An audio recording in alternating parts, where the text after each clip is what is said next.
ಮಹಾಗಣಾಧಿಪತಯೇ ನಮಃ. ಮಧುಸೂದನರೂಪೇ ಶ್ರೀ ವಿಷ್ಣು ಪ್ರೀತ್ಯರ್ಥಂ. ವೈಶಾಖ ಪುರಾಣ ಅಧ್ಯಾಯ 3. ಶಯ್ಯಾದಾನದ ಫಲ. ಪ್ರಣಮ್ಯ ದೇವಂ ಪುರುಷಂ ನಾರಾಯಣಮನಾಮಯಂ ವೇದವೇದ್ಯಂ ಸುರಗುರುಂ ಮಹಾತ್ಮಾಮಿದಮುಚ್ಯತೆ.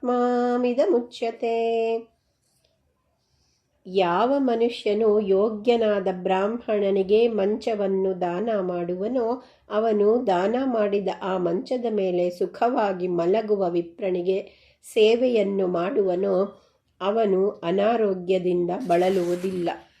ಅವನ ಆರೋಗ್ಯವು ಸ್ಥಿರವಾಗುತ್ತದೆ. ಅವನಿಗೆ ಯಾರಿಗೂ ಲಭಿಸದ ಶಾಶ್ವತ ಸ್ಥಾನ ಲಭಿಸುವುದು ಮತ್ತು ಆತನಿಗೆ ಜನನ ಮರಣದ ಬಾಧೆಯುಂಟಾಗುವುದಿಲ್ಲ. ಮತ್ತು ಅವನು ಮಾಡಿದಂತಹ ಪಾಪಗಳು ಅಗ್ನಿಯಲ್ಲಿ ಸುಡುವ ವಸ್ತುವಿನ ಹಾಗೆ ಬೂದಿಯಾಗುವವು. ಯಾವ ಮನುಷ್ಯನು ದ್ವಿಜನಿಗೆ ಹಾಸಿಗೆಯನ್ನು ದಾನ ಮಾಡುವನೋ, ಆತನು ಆರೋಗ್ಯವಂತನಾಗಿ ತನ್ನ 100 ತಲೆಮಾರಿಗೂ ಸುಖವನ್ನನುಭವಿಸಲು ಕಾರಣನಾಗುತ್ತಾನೆ.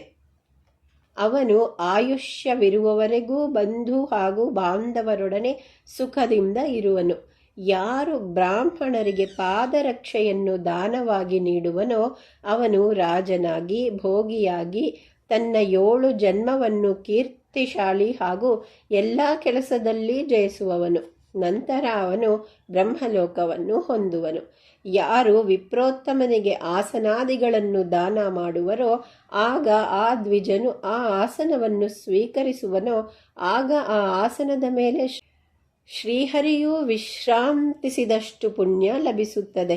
ಆ ದಾನಿಗೆ ತನ್ನ ವಿಶ್ರಾಂತಿಗೆ ಭಂಗವಾಗುವುದಿಲ್ಲ. ಅವನಿಗೆ ಸುಖ ನಿದ್ರೆ ದೊರಕುವುದು.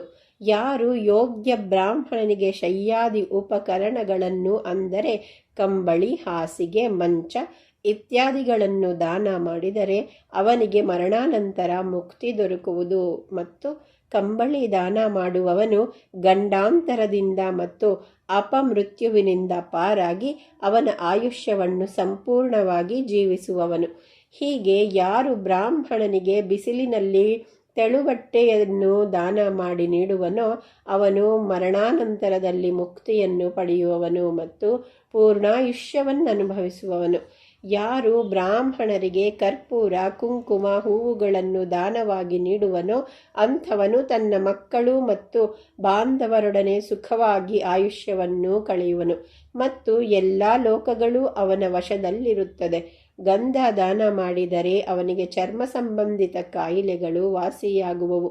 ನೀರಿನಲ್ಲಿ ನೆಂದ ಸಂಪಿಗೆ ಹಾಗೂ ದರ್ಬೆಯನ್ನು ದಾನವಾಗಿ ನೀಡಿದರೆ ಅವನ, ಅಂದರೆ ದಾನಿಯ ಸರ್ವ ಕಾರ್ಯದಲ್ಲಿ ದೇವತೆಗಳ ಆಶೀರ್ವಾದ ಹಾಗೂ ಸಹಾಯವಿರುತ್ತದೆ. ಈ ಫಲಗಳು ಪರಮಾತ್ಮನು, ಅಂದರೆ ಶ್ರೀಹರಿಯ ಪ್ರೇರಣೆಯಂತೆಯೇ ದೊರಕುತ್ತವೆ. ಬ್ರಾಹ್ಮಣನಿಗೆ ಯಾರು ತೆಂಗಿನಕಾಯಿ, ಅಡಿಕೆ ಮತ್ತು ಇತರ ಸುಗಂಧ ಪೂರ್ವಕವಾದ ಪುಷ್ಪಗಳನ್ನು ದಾನ ಮಾಡಿದರೆ ಅಂತಹವನು 7 ಜನ್ಮದಲ್ಲಿ ಬ್ರಾಹ್ಮಣನಾಗಿ ಜನಿಸಿ ವೇದಾಭ್ಯಾಸ ಮುಗಿಸಿ ಪಂಡಿತನಾಗಿ ತನ್ನ 7ನೇ ಜನ್ಮದ ಮರಣಾಂತ್ಯದಲ್ಲಿ ವಿಷ್ಣು ಲೋಕವನ್ನು ಹೊಂದುವನು. ದಾರಿಹೋಕರಿಗೆ ವಿಶ್ರಾಂತಿ ಧಾಮವನ್ನು ಯಾರು ಕಟ್ಟಿಸುವನೋ, ಅವನು ಚಕ್ರವರ್ತಿಯಾಗುವನು. ಬಾವಿ, ಕೆರೆ, ಉದ್ಯಾನವನ, ಛಾಯಾಮಂಟಪವನ್ನು ಕಟ್ಟಿಸಿದವನಿಗೆ ಸಂತಾನ ಲಾಭವಾಗುತ್ತದೆ. ರೋಗಿಯು ತಾಂಬೂಲವನ್ನು ದಾನ ಮಾಡಿದರೆ ಅವನು ರೋಗಮುಕ್ತನಾಗುವನು. ವೈಶಾಖ ಮಾಸದಲ್ಲಿ ಮಜ್ಜಿಗೆಯನ್ನು ದಣಿದ ಬ್ರಾಹ್ಮಣನಿಗೆ ಕೊಟ್ಟಲ್ಲಿ ಅವನು ಧನವಂತನೂ ವಿದ್ಯಾವಂತನೂ ಆಗುತ್ತಾನೆ.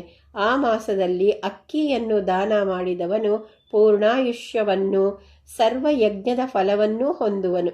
ಯಾರು ತುಪ್ಪವನ್ನು ಬ್ರಾಹ್ಮಣನಿಗೆ ದಾನ ಮಾಡುವನೋ, ಆತನು ಅಶ್ವಮೇಧಯಾಗ ಮಾಡಿದಂತಷ್ಟು ಪುಣ್ಯ ಪಡೆಯುತ್ತಾನೆ. ಪಾನಕವನ್ನು ದಾನ ಮಾಡುವುದರಿಂದ ತನ್ನ ಪಿತೃಗಳಿಗೆ ಅಮೃತ ಪಾನ ಮಾಡಿಸಿದಂತೆ. ಇಲ್ಲಿಗೆ ಸ್ಕಂದ ಪುರಾಣೋಕ್ತ ವೈಶಾಖ ಮಾಸ ಮಹಾತ್ಮೆಯ 3ನೇ ಅಧ್ಯಾಯವು ಸಂಪೂರ್ಣವಾಯಿತು. ನಾಳೆ ಅಧ್ಯಾಯ 4 ವಿಧಿ ನಿಷೇಧಗಳು ಬಗ್ಗೆ ತಿಳಿದುಕೊಳ್ಳೋಣ. ನಮೋ ನಮೋ ಸರ್ವಭಯಂಕರಾಯ ದಿವ್ಯಾಯ ವೀರಾಯ ಮಹಾಬಲಾಯ ಜಗತ್ಪ್ರಯಾಣಾಂ ಪರಿಪಾಲಕಾಯ ವಾಸಿಷ್ಠಕೃಷ್ಣಾಯ ನಮೋ ನಮಸ್ತೆ.